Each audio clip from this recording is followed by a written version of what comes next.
Gentiles is complete. There is a mystery that tells us exactly why Jesus cannot return yet. You will be shocked when you find 9 facts about this mystery. Number 1. The mystery revealed. To understand what's happening right now in God's plan, you have to go back to the book of Romans. Because what Paul is doing in those 3 chapters is answering a question that had been haunting the early church. A question that, if left unanswered, would undermine everything they believed about God. Here's the question. If God is faithful, if His promises are trustworthy, then why hasn't He kept His promises to Israel? Think about that for a moment. The early Christians knew God had made covenant promises to Abraham. They knew God had chosen Israel as His people. They knew the prophets had spoken of a coming kingdom, a restoration, a Messiah who would reign on David's throne.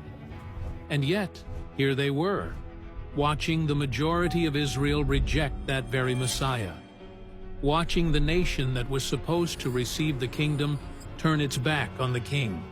So Paul addresses it, and what he reveals is nothing short of stunning. In the first 11 chapters of Romans, Paul lays out the mercies of God. In Romans 1 through 3, he establishes the universal human need for righteousness. Everyone has sinned. Everyone is separated from God. Then in Romans 3 through 4, he shows how God provides that righteousness through faith in Jesus Christ to all who believe. And here's where it gets critical. Paul identifies 3 distinct groups of Abraham's descendants: ethnic Israel, believing Gentiles, and believing Jews. Those 3 groups are essential for understanding what comes next. Romans 5 through 8 then unpacks the implications of that righteousness. Freedom from the penalty of sin, freedom from the bondage of sin, and the assurance of present and future peace with God. Paul builds to one of the most powerful declarations in all of Scripture at the end of Romans 8, that nothing can separate believers from the love of Christ. But then comes the tension.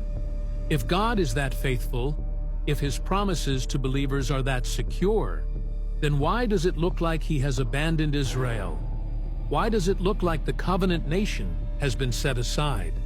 That's the question Romans 9 through 11 answers.